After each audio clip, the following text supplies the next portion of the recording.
महाभारत के द्रोण पर्व में जयद्रथ वध पर्व के अंतर्गत 92वें अध्याय में एक बड़े ही भयानक युद्ध का वर्णन मिलता है। महाभारत का वो युद्ध इतना भयावह था कि उसे जिसने भी देखा वो दंग रह गया। उस दिन युद्ध में वो हुआ जिसकी कल्पना बड़े से बड़े योद्धा ने भी नहीं की होगी, क्योंकि उस दिन के युद्ध में श्री कृष्ण पर भी बाण चले थे और अर्जुन बेसुध जमीन पर पड़े थे। तो इसके बाद जो हुआ वो आपके भी रोंगटे खड़े कर देगा। वास्तव में उस दिन अर्जुन एक खूंखार शेर की भांति कौरव सेना का शिकार करते चले जा रहे थे। उनका उत्साह अपने चरम पर था और अपने इसी युद्ध के मद में चूर वे एक ऐसे कौरव योद्धा से टकरा गए जिसने उनको घुटने टेकने पर मजबूर कर दिया। यही नहीं, उस कौरव योद्धा ने श्री कृष्ण तक को नहीं छोड़ा और उन पर भी बाणों की वर्षा करने लगा। तो आखिर कौन था वो कौरव योद्धा और बाद में क्या हुआ उसके साथ? तो महाभारत के इस भयानक युद्ध के बारे में जानने के लिए वीडियो को अंत तक देखिएगा। लेकिन वीडियो शुरू करने से पहले जय श्री कृष्ण कमेंट करना बिल्कुल भी मत भूलिएगा।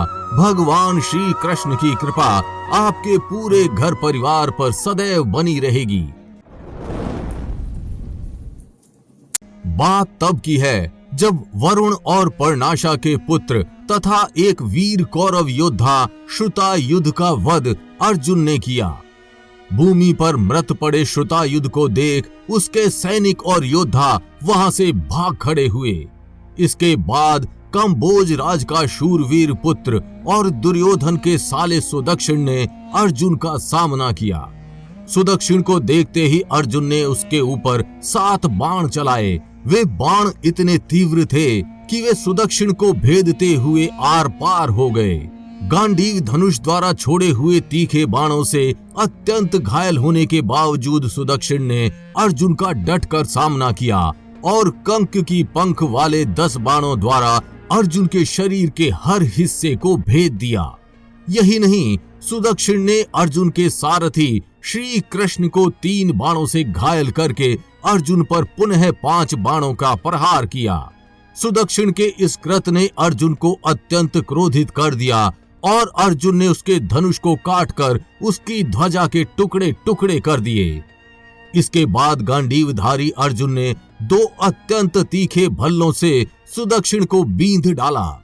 लेकिन सुदक्षिण ने भी हार नहीं मानी और अपने 3 गंभीर बाणों के प्रहार से अर्जुन को घायल करके सिंह के समान दहाड़ने लगा।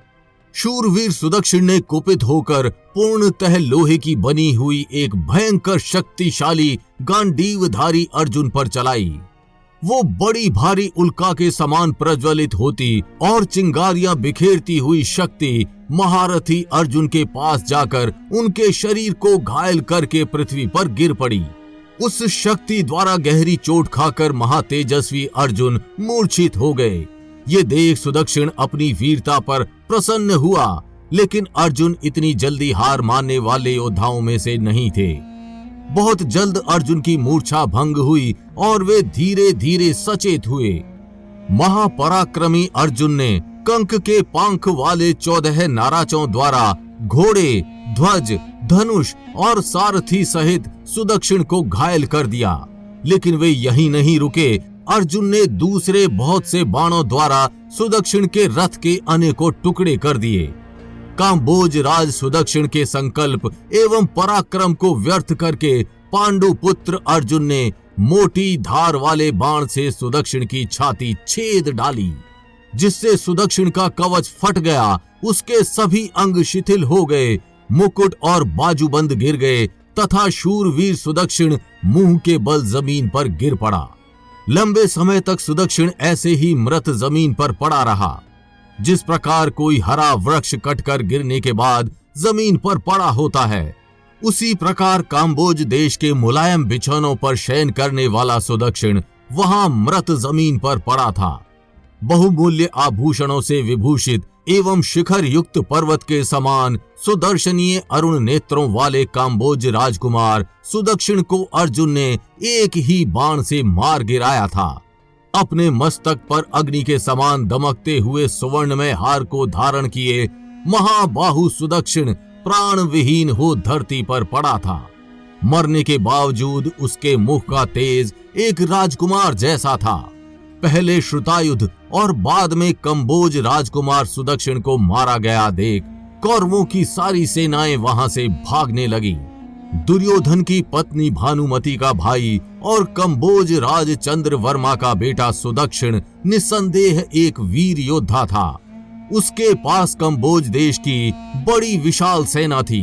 यही कारण था कि सुदक्षिण की क्षमता को देखते हुए उसे पांडव भी अपने पक्ष में लेना चाहते थे। महाभारत काव्य में सुदक्षिण का वर्णन एक वीर योद्धा के रूप में किया गया है, जिसकी प्रशंसा भीष्म और श्री कृष्ण ने भी की थी। सुदक्षिण युधिष्ठिर के राज्याभिषेक में भी उपस्थित हुआ था। महाभारत के युद्ध में कंबोज सेना का साथ शक और यवनों की सेना ने भी दिया था। इन तीनों सेना का संयुक्त सेनापति सुदक्षिण था और इस सेना में एक से बढ़कर एक शक्तिशाली योद्धा शामिल थे, जिनको सामने से आता देख अच्छे से अच्छी सेना कांप जाती थी और योद्धा अपना अस्त्र डाल देते थे। लेकिन अर्जुन तो फिर भी अर्जुन थे। महाभारत के नायक गांडीवधारी अर्जुन को हरा पाना अच्छे से अच्छे योद्धा के बस की बात नहीं थी। अपने प्रचंड गांडीव की टंकार से कुरुक्षेत्र की भूमि पर विजय लिखने वाले अर्जुन महाभारत के एक सर्वश्रेष्ठ योद्धा थे। उन्होंने अपने युद्ध कौशल और धनुर्विद्या से बड़े कौरव महारथियों को मात दी थी। गांडीवधारी अर्जुन ने पांडवों की जीत में बड़ी अहम भूमिका निभाई थी, इसलिए उन्हें आज भी एक नायक के रूप में देखा जाता है। लेकिन महाभारत के युद्ध में अगर किसी ने अर्जुन को मूर्छित किया तो वो था सुदक्षिण। तो क्या आप महाभारत के इस भयावह युद्ध और इस वीर योद्धा के बारे में जानते थे? हमें कमेंट करके जरूर बताइएगा। अगर वीडियो अच्छी लगी हो तो इसे लाइक व शेयर कर चैनल को सब्सक्राइब करना बिल्कुल भी मत भूलिएगा।